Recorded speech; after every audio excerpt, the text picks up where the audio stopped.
Hello students.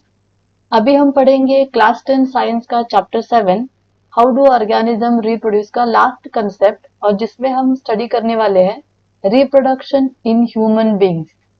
और इस topic में हम देखने वाले हैं male and female reproductive system, what happens when the egg is not fertilised and reproductive health. तो पहले हम स्टार्ट करते हैं reproduction in human beings. Actually ये जो कंसेप्ट है रिप्रोडक्शन इन ह्यूमन बींग्स इस चैप्टर का, ये बहुत इंपॉर्टेंट है। इसके ऊपर बहुत सारे क्वेश्चंस पूछे जाते हैं एग्जाम में। इवन जो मल्टीपल चॉइस क्वेश्चन का जो सेक्शन है, उस सेक्शन में भी डायग्राम्स के ऊपर भी इसके क्वेश्चंस पूछे जाते हैं। तो अभी हम जो भी पढ़ने वाले हैं इसको आप बहुत ध्यान से सुनिएगा, बहुत हेल्प हो जाएगा आपको एग्जाम के लिए। तो चलो स्टार्ट करते हैं reproduction in human beings. All of us know that our bodies change as we become older. We notice that our height has increased continuously from early age till now. इसका मतलब क्या है? हम सबको पता है, हम जैसे जैसे ओल्डर होते हैं, जैसे जैसे हमारा एज बढ़ता जाता है, वैसे वैसे हमारे बॉडी में बहुत सारे चेंजेस होते हैं।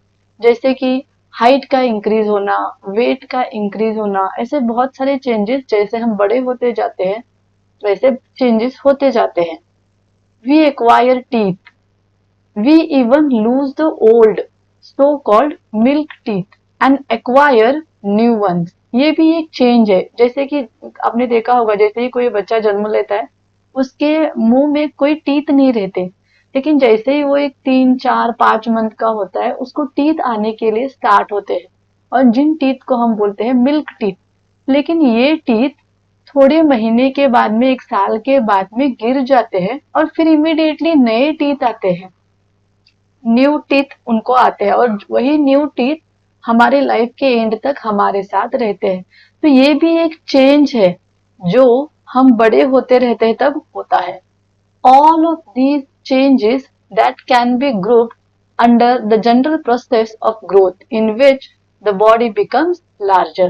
तो ये जो भी चेंजेस मैंने अभी आपको बोला, जैसे कि बॉडी का इंक्रीज होना, मतलब हाइट इंक्रीज होना, बॉडी वेट का इंक्रीज होना, मिल्क टीथ आना, और या फिर वो मिल्क टीथ गिर के फिर से नए टीथ आना, ये जो भी चेंजेस है इनको हम एक जनरल प्रोसेस ऑफ ग्रोथ में इंक्लूड कर सकते हैं। ये चेंजेस छोड़ के और भी बहुत सारे चेंजेस हमारे बॉडी में होते हैं जिनको हम अभी डिटेल में स्टडी करेंगे। इसमें से थोड़े चेंजेस ऐसे हैं जो हमें बॉयज में गर्ल्स में दोनों में भी दिखाई देते हैं, same changes. So some of this changes are common to both boys and girls. मतलब ऐसे चेंजेस जो आपको बॉयज में भी दिखेंगे, वही चेंजेस गर्ल्स में भी दिखेंगे। We begin to notice thick hair growing in some parts of the body, such as armpits and the genital area, that is private parts. Thin hair can also appear on the legs and arms, as well as on the face. इसका मतलब है हम notice करते हैं, जैसे जैसे हमारा as बढ़ता जाता है वैसे वैसे हम नोटिस करते हैं कि एक पर्टिकुलर एज में थिक हेयर का ग्रोथ होता है आर्मपिट में और जेनाइटल पार्ट्स पे। ये जो चेंज है वो हम बॉयज में और गर्ल्स में दोनों में भी देख सकते हैं। और उसी के साथ एक छोटे छोटे थिन हेयर का भी ग्रोथ होता है लेग्स के ऊपर, आर्म्स के ऊपर, इवन फेस के ऊपर भी आपको छोटे छोटे हेयर्स का ग्रोथ दिखेगा।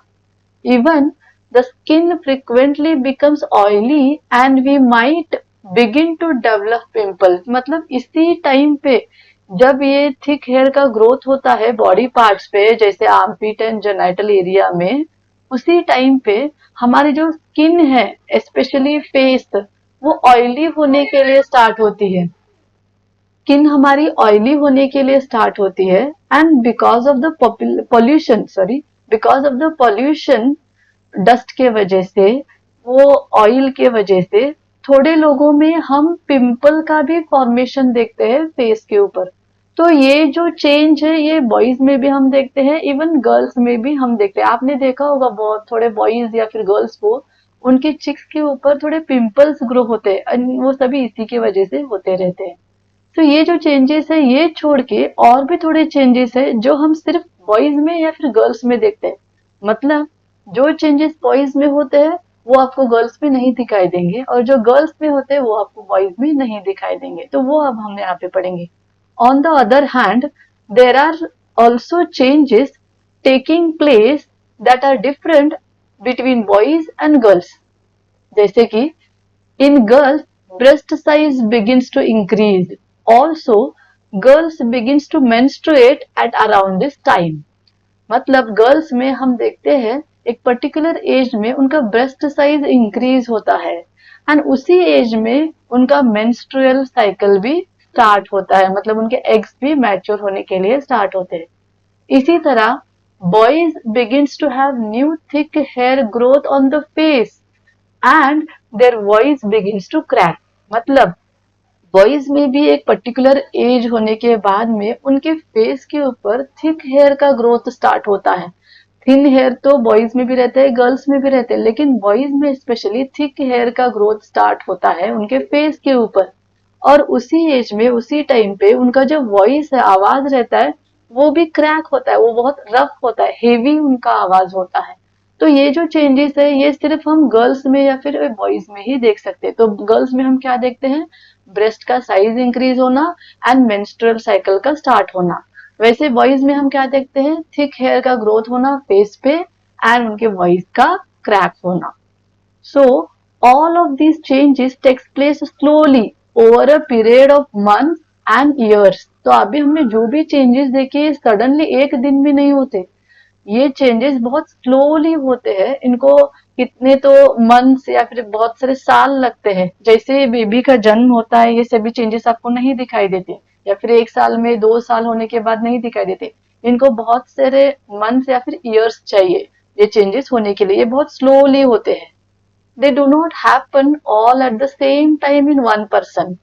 सभी चेंजेस एक ही बार में आपको एक पर्सन में दिखाई नहीं देते। जैसे कि एक ही बार में उनके टीथ आ गए, एक ही बार में उनके थिन हेयर का ग्रोथ हो गया, थिक हेयर का ग्रोथ हो गया, वॉइस क्रैक हो गया, ऐसे नहीं होता। स्लोली स्लोली सभी चेंजेस होते जाते हैं। Nor do they happen at an exact as. मतलब अगर एक पर्सन में अगर ये सभी चेंजेस आपको 12 इयर्स में दिखाई देंगे तो दूसरे पर्सन में भी वो 12 इयर्स में ही होंगे, ऐसे नहीं है। एक में 12 इयर्स में होते हैं, एक में 15 इयर्स में हो सकते हैं, एक इंसान में 16 इयर्स में हो सकते हैं। तो depending on the body, depending on the health of that person, ये सभी चेंजेस होते जाते हैं। In some people they happen early and quickly, जैसे मैंने आपको अभी बोला, while in others they can happen slowly। तो ये जो भी चेंजेस हमने अभी स्टडी किए, ये चेंजेस जो है इनको हम सेकेंडरी सेक्सुअल कैरेक्टर्स या फिर सेकेंडरी कैरेक्टर्स भी बोलते हैं। तो ये कैरेक्टर्स जब स्टार्ट होते हैं बॉयज में या फिर गर्ल्स में, तब हम ऐसे बोल सकते हैं कि वो बॉय या फिर वो गर्ल सेक्सुअली मैच्योर हो चुका है, या फिर वो एक नेक्स्ट जनरेशन को या फिर वो न्यू यंग वंस को जन्म देने के लिए उनकी बॉडी तैयार है, ऐसे बोल सकते हैं। लेकिन उसके लिए जर्म सेल का एक्सचेंज होना जरूरी है। Male germs and female germ cell का फ्यूजन होना जरूरी है। एंड ये फ्यूजन होने के लिए बॉडी में एक स्पेशल ऑर्गन रहते हैं जिसको हम मेल में बोलते हैं मेल रिप्रोडक्टिव सिस्टम या फिर male reproductive organ, and female में बोलते हैं female reproductive system and female reproductive organ.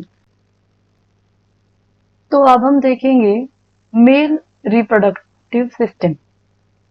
तो अभी यहाँ पे जो आप डायग्राम देख रहे हैं ये मेल रिप्रोडक्टिव सिस्टम का डायग्राम है। इस डायग्राम को भी हम स्टडी करेंगे एंड इसको स्टडी करते करते हम इन नोट्स को भी रीड करेंगे।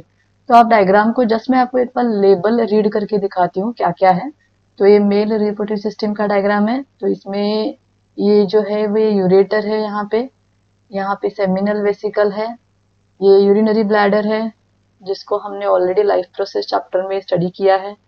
देन ये प्रोस्टेट ग्लैंड है, यहाँ पे पेनिस है, ये यूरेथ्रा है, ये टेस्टिस है जो स्क्रोटम में प्रेजेंट है, और ये व्यास डिफरेंस है।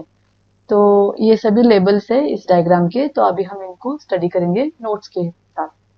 So the male reproductive system consist of two portions, one which produce the male germ cell and other that deliver the germ cells to the site of fertilization। मतलब हम mail reproductive system को दो portion में divide करेंगे। एक portion जहां पे mail germ sales तैयार होते हैं एंड दूसरा पोर्शन जहां पे ये मेल जर्म सेल्स डिलीवर होते हैं फर्टिलाइजेशन के लिए, मतलब ये फर्टिलाइजेशन के लिए आगे चले जाते हैं। तो ये दो पोर्शन में हम हमारा मेल रिप्रोडक्टिव सिस्टम को डिवाइड करते हैं। The formation of male germ cells और sperm takes place in the testis. ये जो मेल जर्म सेल्स है जिसको हम स्पर्म्स बोलते हैं, ये तैयार कहाँ पे होते हैं? ये तैयार होते हैं टेस्टिस में। These are located outside the abdominal cavity in scrotum because sperm formation requires a lower body temperature than the normal body temperature. आप यहाँ पे देख सकते हैं ये स्क्रॉटम है। तो ये जो स्क्रॉटम है, ये जो बैग है, सैक लाइक स्ट्रक्चर है, ये स्क्रॉटम है एंड इसके अंदर जो है यहाँ पे ये टेस्टिस है। तो इस टेस्टिस के अंदर मेल जर्म सेल्स या फिर स्पर्म्स तैयार होते हैं एंड ये प्रेजेंट कहाँ पे है? तो ये हमारे बॉडी के बाहर है, आउटसाइड द बॉडी। क्यों ऐसे होता है? इसके ऊपर बहुत सारे क्वेश्चंस पूछे जाते हैं एक्चुअली, क्योंकि ये जो स्पर्म्स है इनको थोड़ा कम टेम्परेचर चाहिए compare to our body temperature. हमारा जो नॉर्मल बॉडी टेम्परेचर है उससे थोड़ा कम टेम्परेचर चाहिए, इसीलिए ये बॉडी के बाहर एक बैग में, एक सैक में रहते हैं जिसको हम बोलते हैं स्क्रॉटम। सो आप याद रखो इसका आंसर कि टेस्टिस में जो स्पर्म्स तैयार हो रहे हैं वो स्पर्म्स को लोअर टेम्परेचर चाहिए compare to our normal body temperature, इसीलिए हमारे बॉडी के बाहर एक स्क्रॉटम में टेस्टिस प्रेजेंट रहते हैं। We know the role of testis in the secretion of hormone testosterone. Already हमने पहले चैप्टर में पढ़ा है, ये जो टेस्टिस है ये कौन सा हार्मोन तैयार करते हैं? Testosterone. In addition to regulating the formation of sperms, testosterone brings about changes in appearance seen in body at a time of puberty. मतलब क्या है? इसका काम तो है टेस्टोस्टेरॉन हार्मोन को तैयार करना, इसका काम है, टेस्टिस का काम है। उसी के साथ ये और एक भी काम करता है जो है eight the time of प्यूबरिटी।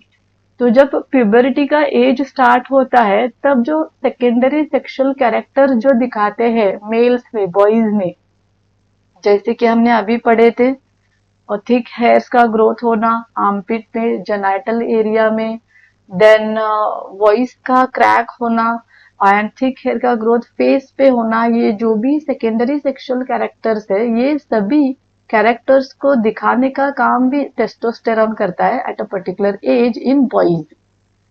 So the sperms formed are delivered through the vas deferens. ये जो भी स्पर्म्स टेस्टिस में तैयार हो रहे, ये सभी स्पर्म्स वास डिफरेंस के हेल्प से डिलीवर होते हैं, फर्टिलाइजेशन के लिए आगे चले जाते हैं, which unite with the tube coming from urinary bladder. आप देख सकते हैं यहाँ पे, ये यहाँ पे वास डिफरेंस है।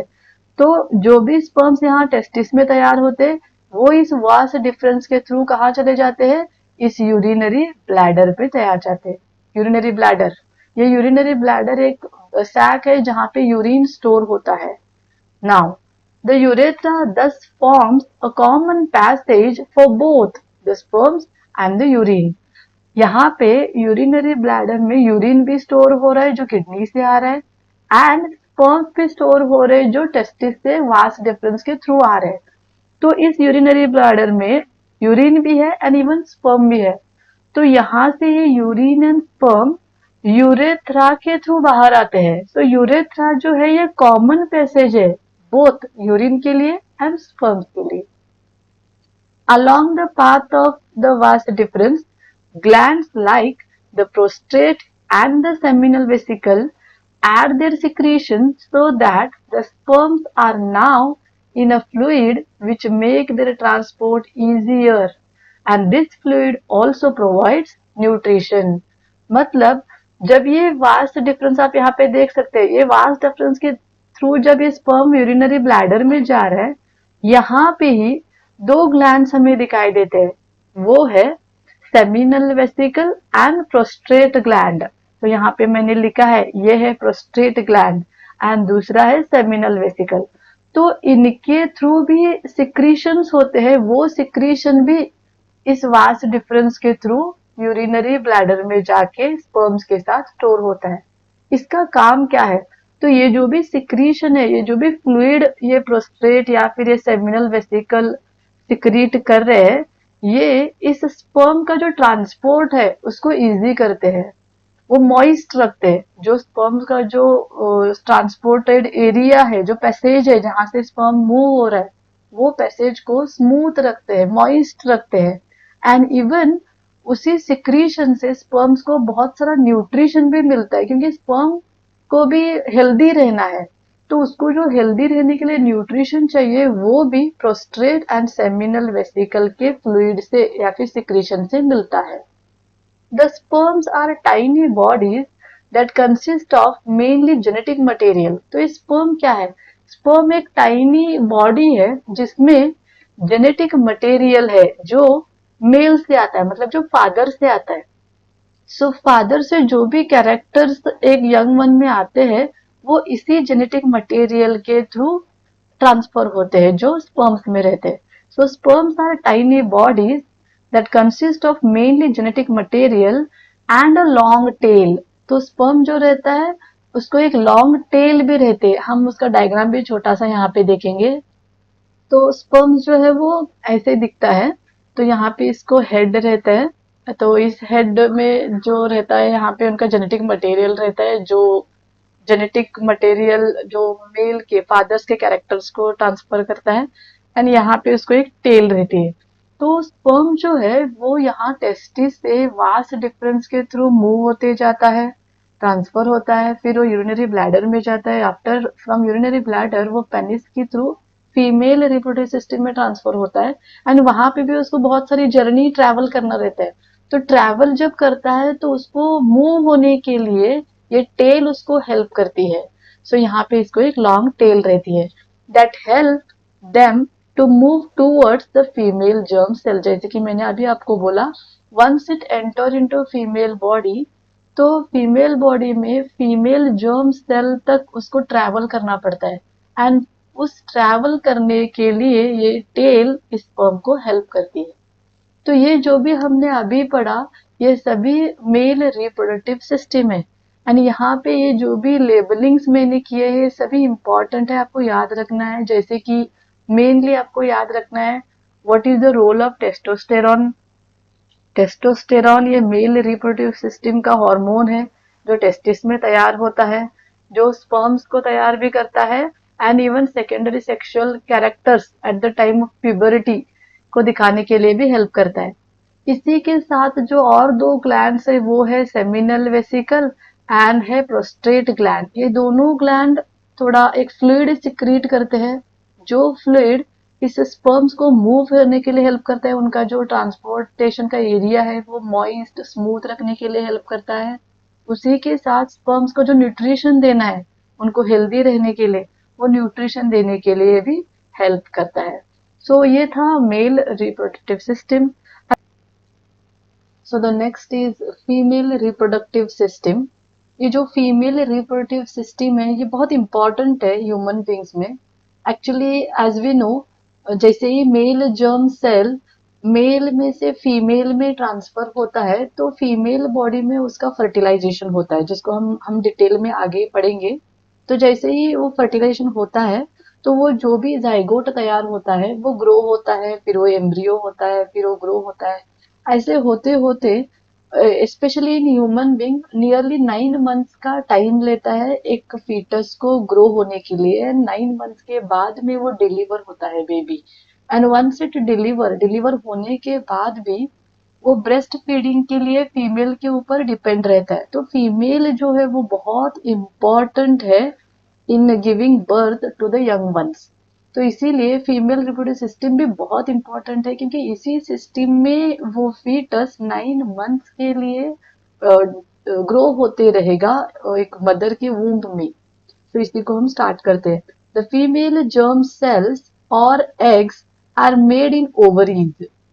तो हम यहाँ पे पहले ये पूरे लेबलिंग एक बार देख लेते हैं और फिर हम नोट को जाएंगे। तो यहाँ पे आप देख सकते हैं। सो ये जो डायग्राम है ये फीमेल जर्म सेल का, सॉरी फीमेल रिप्रोडक्टिव सिस्टम का डायग्राम है। तो यहाँ पे ये जो पाइप की तरह आपको दिख रहे हैं, ये जो पाइप है इनको हम बोलते हैं ओविडक्ट या फिर फेलोपियन ट्यूब्स। दोनों फेलोपियन ट्यूब्स में यहाँ एंड में आपको जो ओवल शेप जो दिख रहे हैं ये है ओवरीज। सो दो ओवरीज रहते हैं। देन उसके बाद में हम देखते हैं यहाँ पे ये जो है ये यूटेरस है, ये सैक है। अगेन ये एक बैग लाइक स्ट्रक्चर है जहाँ पे एक एम्ब्रियो 9 मंथ्स तक यहाँ पे ग्रो होने वाला है इन ह्यूमन बींग्स। फिर यहाँ का ये जो पोर्शन ये है सर्विक्स है, जहाँ से ये बेबी डिलीवर होता है। And the next portion is vagina, जहाँ से मेल जर्म सेल एंटर होता है फीमेल बॉडी में। तो ये थे लेबलिंग फीमेल रिप्रोडक्टिव सिस्टम के। अभी हम स्टार्ट करेंगे हमारे नोट्स के साथ। द फीमेल जर्म सेल और eggs are made in ovaries. तो इस ओवरीज में फीमेल जर्म सेल्स और एग्स तैयार होते हैं। They are also responsible for the production of some hormones. तो जैसे हमने मेल रिप्रोडक्टिव सिस्टम में स्टडी किया है वैसे ही यहाँ पे भी ये जो ओवरीज है ये थोड़े हॉर्मोन्स को तैयार करते हैं। When a girl is born the ovaries already contains thousand of immature eggs. जब भी कभी एक बेबी जन्म लेता है इन ह्यूमन बींग्स में, जब एक बेबी जन्म लेता है और अगर वो बेबी गर्ल है तो जब वो जन्म लेते हैं तभी उसके ओवरीज में थाउजेंड्स ऑफ एग्स रहते हैं, लेकिन वो सभी एग्स इमैच्योर रहते हैं। तो कितने एग्स एक गर्ल में रहेंगे वो at the time of birth ही डिसाइड होता है। So thousands of immature eggs एक गर्ल्स के ओवरी में रहते हैं जब वो जन्म लेती है। On reaching puberty some of these starts maturing. तो जैसे ही वो प्यूबर्टी के एज को रीच होते हैं, जैसे ही उनमें सेकेंडरी सेक्सुअल कैरेक्टर्स दिखाते हैं, जैसे कि वो ब्रेस्ट का साइज इंक्रीज होना या फिर मेंस्ट्रुअल साइकिल स्टार्ट होना, तो जैसे ही वो प्यूबर्टी को एज को रीच होते हैं तब इसमें से एक एक एग्स मैच्योर होने के लिए स्टार्ट होते हैं। अगर एक एग इस महीने इस ओवरी से मैच्योर हो रहा है तो दूसरे महीने एग दूसरे ओवरी से मैच्योर हो जाएगा। One egg is produced every month by one of the ovaries. The egg is carried from the ovary to the womb through a thin oviduct or fallopian tube. तो इस ovary में यहाँ पे जैसे ही वो एग मैच्योर होता है तो इस ओवरी से यहाँ पे बाहर आता है और ये फिंगर लेग प्रोजेक्शन जो आपको दिख रहे हैं यहाँ पे फेलोपियन ट्यूब के, वो उस एग को लेते हैं और इस फेलोपियन ट्यूब से वो स्लोली ट्रेवल होते होते यहाँ पे यूटेरस इस बैग के पास आते हैं या फिर वूम्ब के पास आते हैं। सो मेनली ये फेलोपियन ट्यूब ही है जो हेल्प करता है उस एग को ट्रैवल करके वूम्ब तक लेके आने के लिए। The two oviducts unite into an elastic bag-like structure known as uterus. So ये दोनों ओविडक्ट, ये फेलोपियन ट्यूब जहाँ पे यूनाइट होते हैं, तो ये जो बैग है इस बैग को बोलते हैं यूटेरस।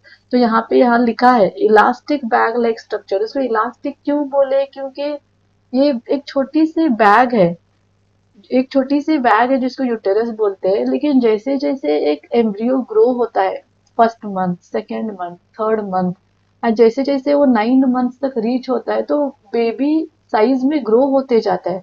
जैसे जैसे वो ग्रो होते जाता है वैसे वैसे जो स्किन है, ये जो यूटेरस का जो स्किन है वो स्ट्रेच होता है। आपने देखा होगा एक प्रेग्नेंट लेडी में कैसे उनका जो स्टमक है वो आगे आया हुआ रहता है। तो वो वैसे कैसे आता है, क्योंकि वो बहुत इलास्टिक रहता है, इसीलिए इसको इलास्टिक बैग लाइक स्ट्रक्चर बोला है। The uterus opens into the vagina through cervix. तो ये जो यूटेरस है ये इस वैजिना पे ओपन होता है with the help of cervix. तो सर्विक्स ये पार्ट है जहां से बेबी डिलीवर होता है। तो ये जो अभी हमने देखा ये था हमारा फीमेल रिप्रोडक्टिव सिस्टम। इसी को बहुत डिटेल में हमें स्टडी करना है, क्योंकि मैंने आपको अभी बोला फीमेल रिप्रोडक्टिव सिस्टम ही है जहाँ पे आफ्टर फर्टिलाइजेशन का प्रोसेस पूरा होता है। तो इसी को हम डिटेल में अभी आगे स्टडी करेंगे।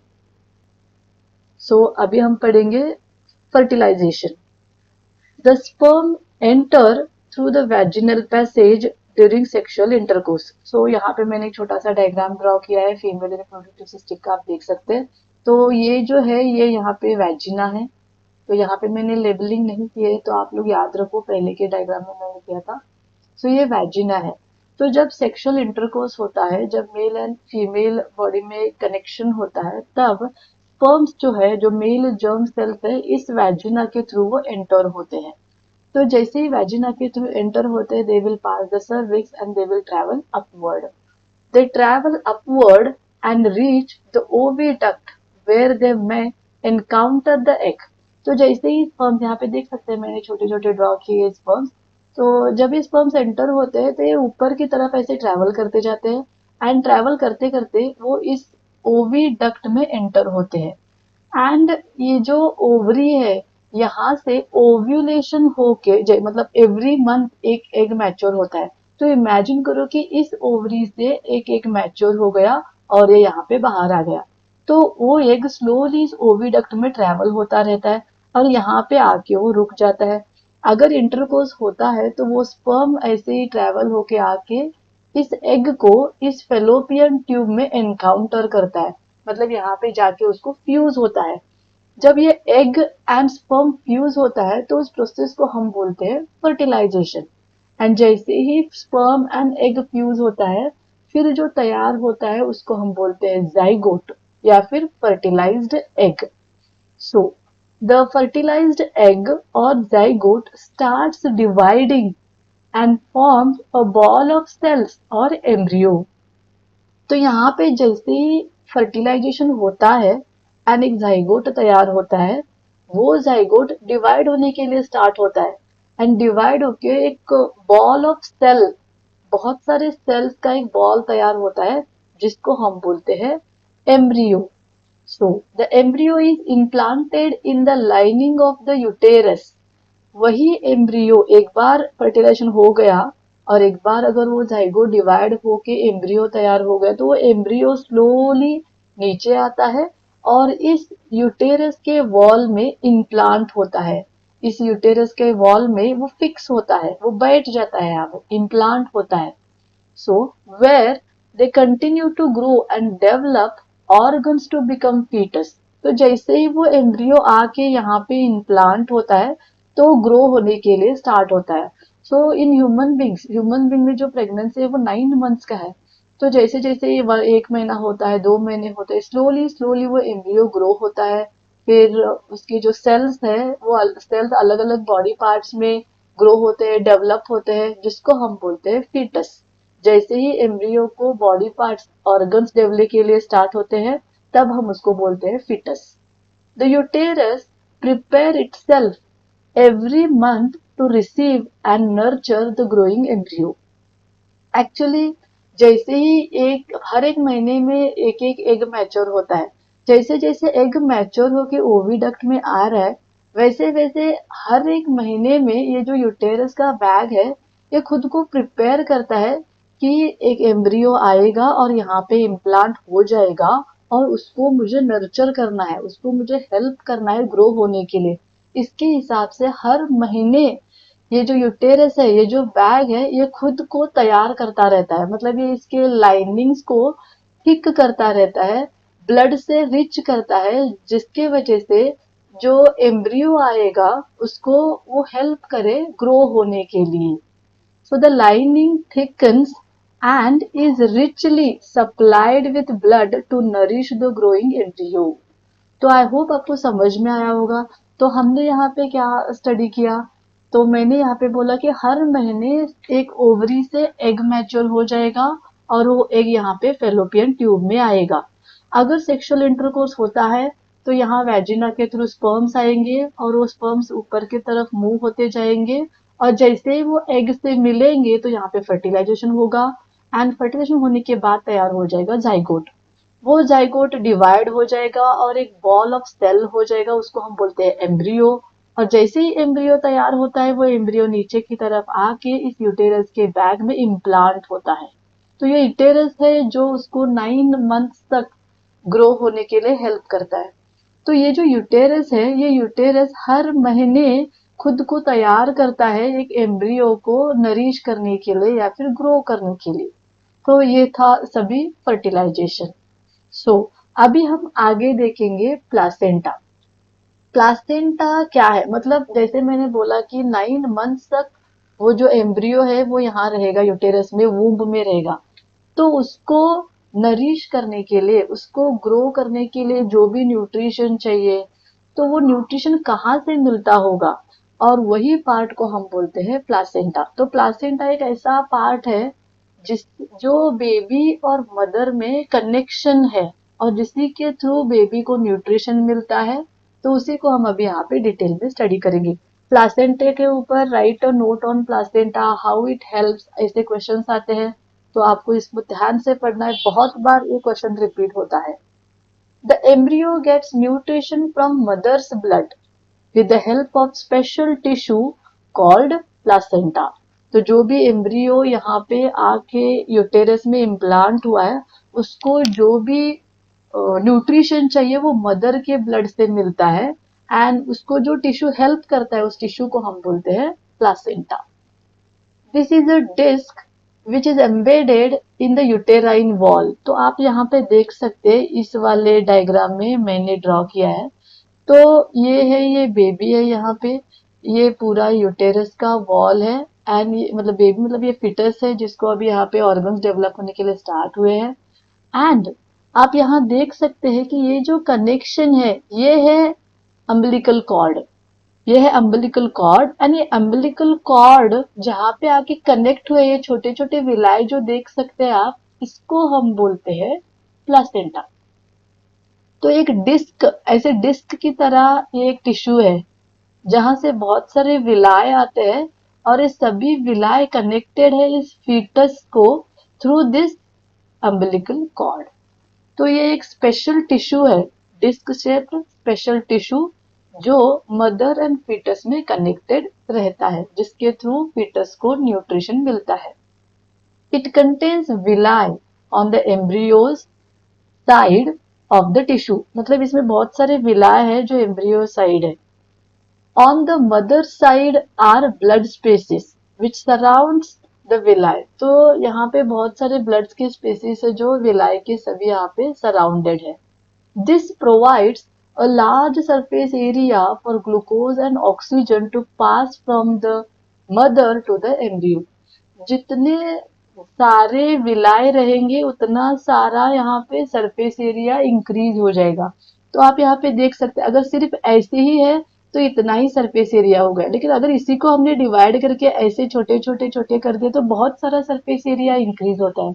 तो यहाँ पे हमें ज्यादा से ज्यादा ऑक्सीजन, ज्यादा से ज्यादा ब्लड इस फीटस को सप्लाई करना है, एंड इसीलिए ये जो प्लासेंटा है वो बहुत सारे विलाइज में ऐसे डिवाइड हुआ है। So the developing embryo will also generate waste substances.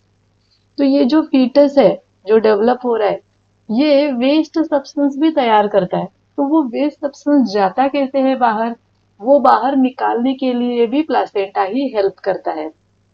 So the developing embryo will also generate waste substances which can be removed by transferring them into the mother's blood through placenta।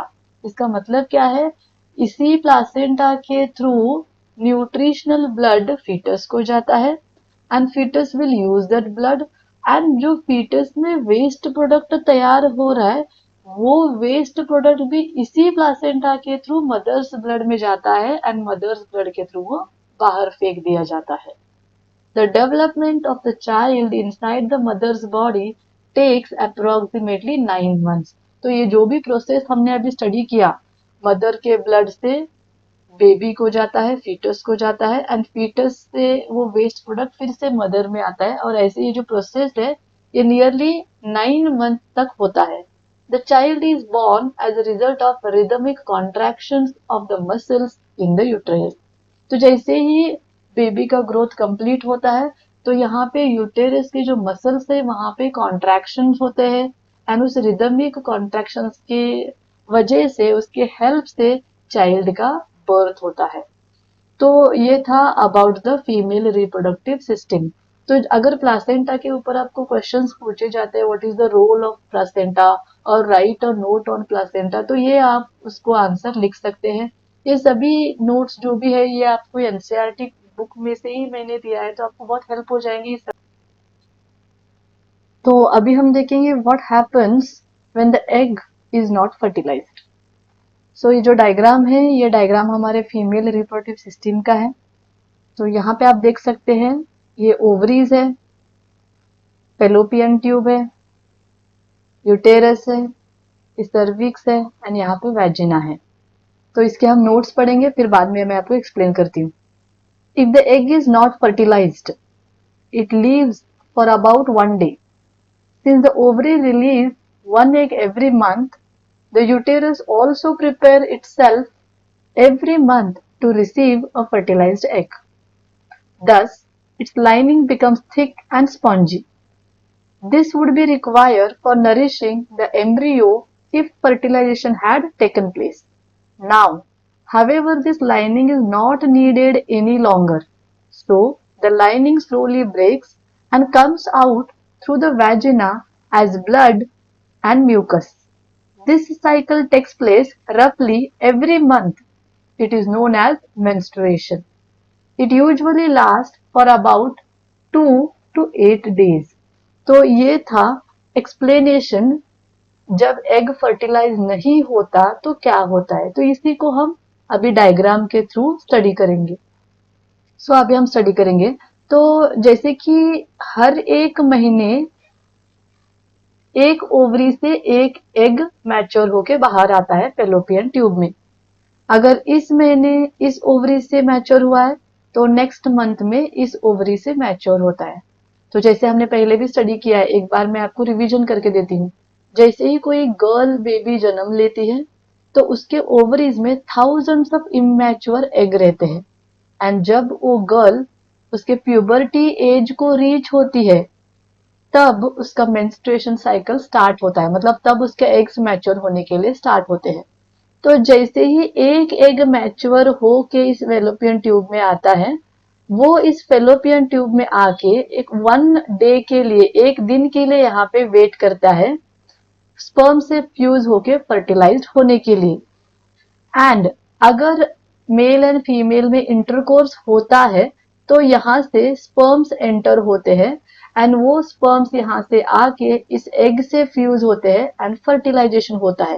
And एक बार fertilisation हो गया तो वो fertilised egg इस uterus में आके implant होता है। उसको इम्प्लांट करने के लिए ऑलरेडी ये यूटेरस अपना जो वॉल है यहाँ पे थिक किया है एंड ब्लड के टिश्यू से पूरा रिच हुआ है, सो दैट उस फर्टिलाइज्ड एग को, एम्ब्रियो को ये हेल्प करे ग्रो होने के लिए। लेकिन इमेजिन अगर फीमेल एंड मेल में इंटरकोर्स हुआ ही नहीं, स्पर्म्स कोई एंटर नहीं हुए हैं, तो ये एग क्या करेगा और ये यूटेरस का जो लाइनिंग है जो ऑलरेडी थिक हुआ है वो क्या करेगा। सो वो हम यहाँ पे देखने वाले हैं। सो अगर कोई इंटरकोर्स नहीं होता है तो ये एक दिन के लिए वेट करेगा और फिर बाद में ये यहाँ पे बर्स्ट हो जाएगा। ये बर्स्ट होता है। वैसे ही इमीडिएटली ये जो यूटेरस का वॉल है, लाइनिंग है, ये भी बर्स्ट होता है एंड वो एक म्यूकस एंड ब्लड में कन्वर्ट होता है। तो ये जो भी ब्लड एंड म्यूकस हुआ है ये इस वेजिना के थ्रू बॉडी से बाहर फेंक दिया जाता है। तो अगर ये ऐसे इस महीने में हुआ है तो नेक्स्ट महीने में जब इस ओवरी से एक एग मैच्योर होता है, तो अगर फिर से फर्टिलाइजेशन नहीं हुआ, अगर इंटरकोर्स नहीं हुआ, तो फिर से वो एग यहाँ से भी ब्रेक हो जाएगा। फिर उस महीने में यूटेरस का वॉल ब्रेक हो जाएगा एंड फिर से वो ब्लड एंड म्यूकस नेक्स्ट महीने में वेजिना के थ्रू बाहर फेंका जाएगा और इसी को बोलते हैं मेंस्ट्रुएशन। तो जैसे हर ओवरी से एक मंथ में एक एग मैच्योर होता है, तो अगर इंटरकोर्स नहीं होता है तो हर महीने में एक बार ये जो भी प्रोसेस है फिर से रिपीट होता है। इसीलिए इसको बोलते हैं मेंस्ट्रुएशन साइकिल। और ये जो भी म्यूकस ब्लड बाहर आने का जो प्रोसेस है, जो ब्लीडिंग है, वो कितने दिन तक रहती है? वो 2 से 8 दिन तक रहती है और इसी को मेंस्ट्रुएशन साइकिल बोलते हैं। आई होप आपको ये समझ में आया होगा। अभी हम देखेंगे reproductive health. Reproductive health means maintaining healthy reproductive organ and their functions both in males and females.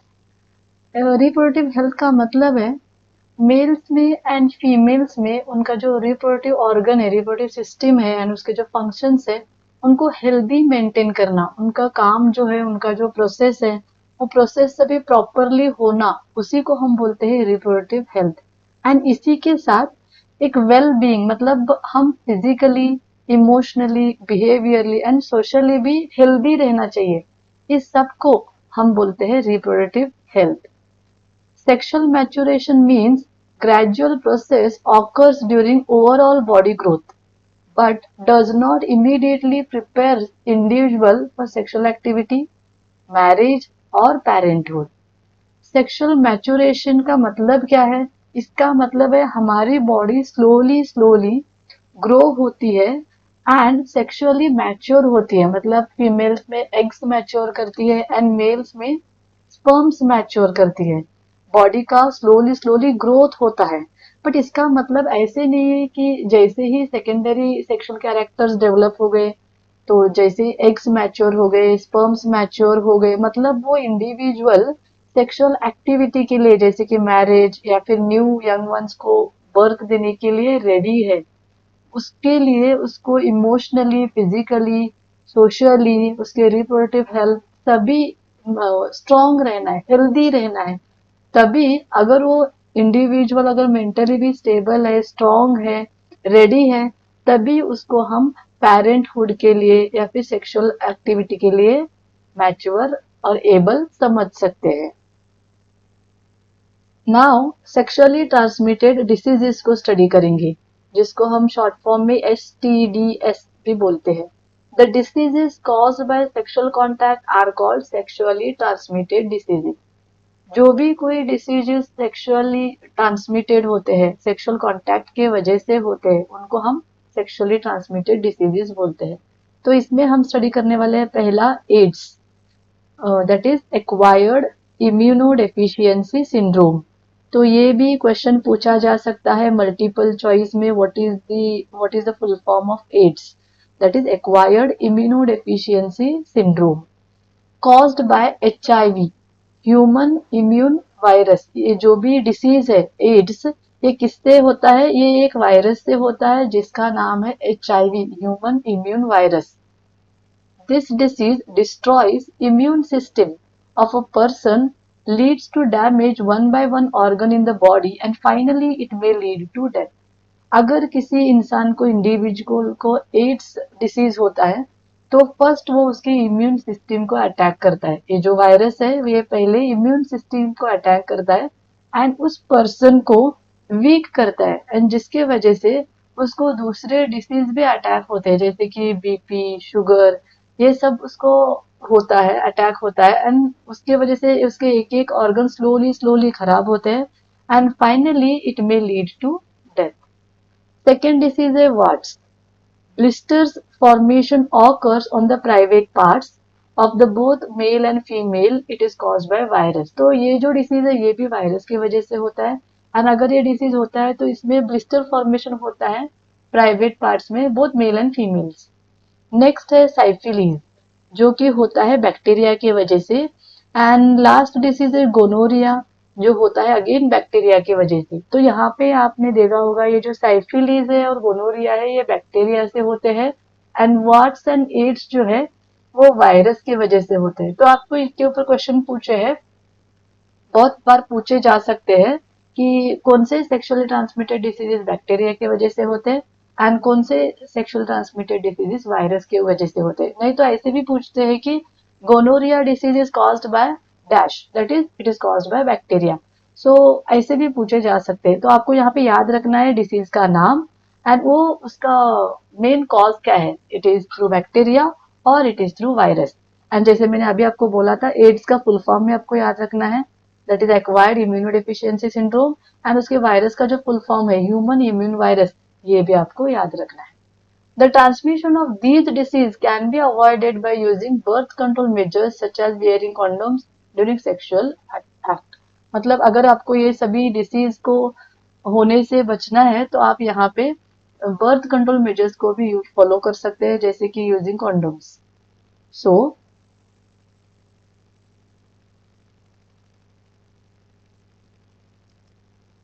तो अभी हम देखेंगे contraceptive methods. The process of preventing pregnancy it can be achieved by stopping fertilization. तो contraceptive methods में हम study करने वाले हैं कि फर्टिलाइजेशन अनवांटेड प्रेगनेंसी को कैसे अवॉइड कर सके। तो अगर प्रेगनेंसी नहीं चाहिए, मतलब अगर एम्ब्रियो फॉर्मेशन नहीं होना है, तो हमें फर्टिलाइजेशन को प्रोसेस को स्टॉप करना पड़ेगा। तो इसी को हम कैसे करेंगे यहाँ पे स्टडी करने वाले हैं। तो पहला मेथड है मैकेनिकल मेथड, सेकेंड है सर्जिकल मेथड एंड थर्ड है chemical method. Mechanical method it prevents entry of sperms into vagina. अगर स्पर्म वेजिना में एंटर होते हैं तो वेजिना के थ्रू वो ट्रेवल करते जाएंगे एंड एग से फ्यूज करके फर्टिलाइजेशन होता है एंड फिर तैयार हो जाएगा एम्ब्रियो। अगर उसी को हमने प्रिवेंट कर दिया तो ऑटोमेटिकली प्रेगनेंसी भी स्टॉप होती है, मतलब फर्टिलाइजेशन प्रोसेस रुक जाता है। तो यहाँ पे हम दो प्रोसेस पढ़ने वाले हैं। पहला है intra uterine contraceptive device, that is IUCD। ये भी इंपॉर्टेंट है, याद रखिए आप। Intra-uterine contraceptive device IUCD like copper T. It is a loop inserted into the vagina which will not allow the sperm to enter into the vagina. मतलब ये एक copper T एक लूप है जो वेजिना में फिक्स किया जाता है with the help of doctors. And इसमें जो कॉपर है, इस कॉपर आयन क्या करते हैं, ये कॉपर आयन स्पर्म जो एंटर होते हैं वेजिना में थ्रू सेक्सुअल इंटरकोर्स, उनको ये मार देता है, स्पर्म्स को ये मार देता है या फिर वीक बना देता है, जिसकी वजह से वो ट्रेवल करके एग के पास नहीं जा सके एंड देन फर्टिलाइजेशन स्टॉप होता है। एंड दूसरा मेथड है कॉन्डम्स। देन हम देखेंगे सर्जिकल मेथड। सर्जिकल मेथड में दो मेथड्स है, एक मेल्स में भी होता है और एक फीमेल्स में भी। तो पहला है ट्यूबेक्टॉमी, जो हम फीमेल्स में देखते हैं। It involves cutting and ligating reproductive organs, that is fallopian tube. So fallopian tube को कट करते हैं एंड उसको टाई करते हैं फीमेल्स में। अगर इसको कट करके टाई किए तो जो स्पर्म्स है वो जाके एग से फ्यूज नहीं हो सकते एंड फर्टिलाइजेशन रुक जाता है। वैसे ही मेल्स में भी एक मेथड है जिसको हम बोलते हैं वैस्टेक्टॉमी। वैस्टेक्टॉमी मतलब हम वास डिफरेंस को यहाँ पे कट करके टाई करते हैं। ट्यूब मतलब क्या है, फेलोपियन ट्यूब। वैस मतलब क्या है, वास डिफरेंस। तो it involves cutting and ligating the vas deferens in male. Vas deferens ये एक वे है जहां से स्पर्म्स आते हैं एंड वो यूरिनरी ब्लैडर में स्टोर होते हैं। तो अगर हम उस वास डिफरेंस को ये कट करके टाई करें तो स्पर्म्स का जो आने का जो वे है वो वहां पे रुक जाएगा एंड फर्टिलाइजेशन स्टॉप होता है। तो ये हो गया सर्जिकल मेथड जहाँ पे सर्जरी होती है, एक स्मॉल सर्जरी होती है। सो लास्ट है केमिकल मेथड। केमिकल्स मतलब ड्रग्स या फिर टैबलेट्स। सो ये एक ओरल कॉन्ट्रासेप्टिव पील्स होते हैं और जिसको आप हार्मोनल पील्स भी बोलते हैं, वो यूज करते हैं फर्टिलाइजेशन को रुकाने के लिए या फिर सॉरी प्रेगनेंसी को अवॉइड करने के लिए। So oral contraceptive pills are hormonal pills which prevent ovulation but do not stop menstruation. This method have many side effects. मतलब ये एक ड्रग्स है, एक टैबलेट्स है जो हम लेते हैं, ओव्यूलेशन को प्रिवेंट करते हैं हम एंड मेंस्ट्रुएशंस को स्टॉप करते हैं। लेकिन ये केमिकल्स होने की वजह से अगर इसको हम कंज्यूम करते हैं, बहुत बार कंज्यूम करते हैं, तो ये कहाँ ना कहाँ जाके हमारे बॉडी के हार्मोनल सिस्टम को भी डिस्टर्ब करेंगे एंड अगर वो हार्मोनल सिस्टम को डिस्टर्ब करेंगे तो इनडायरेक्टली हेल्थ भी डिस्टर्ब होता है, इसीलिए इसको बहुत सारे साइड इफेक्ट्स है। तो ये मेथड्स है जिनको हम कॉन्ट्रासेप्टिव मेथड्स बोलते हैं, जो प्रेगनेंसी अनवांटेड प्रेगनेंसी को अवॉइड करने के लिए हेल्प होता है। सो जिसमें हम mechanical methods, surgical methods, chemical methods पढ़े हैं। तो ये भी बहुत इंपॉर्टेंट है, इसके ऊपर भी कहाँ ना कहाँ एक क्वेश्चन पूछा ही जाता है। What are the contraceptive methods and explain the mechanical method, या फिर what are the side effects of chemical methods. तो आपको ये भी पढ़ना चाहिए, इसका एक नोट करके रखना चाहिए। तो यहाँ पे ये चैप्टर खत्म होता है। मैंने हर एक वीडियो में उसके नोट्स के साथ आपको एक्सप्लेन किया है। जब आप ये वीडियो देखोगे तो इसके नोट्स को आप राइट करके आपके बुक में नीट मेंटेन कीजिएगा। जब भी कभी एग्जाम होता है, अगर आप यही नोट्स आपके एग्जाम में लिखते हो तो भी आपको फुल मार्क्स मिलेंगे। क्योंकि इस सब नोट्स के लिए मैंने एनसीईआरटी बुक को ही रेफर किया है। सो आई होप आपको ये सभी वीडियो समझ में आया है। इन वीडियोस को लाइक, शेयर एंड चैनल को सब्सक्राइब जरूर कीजिएगा। Thank you so much.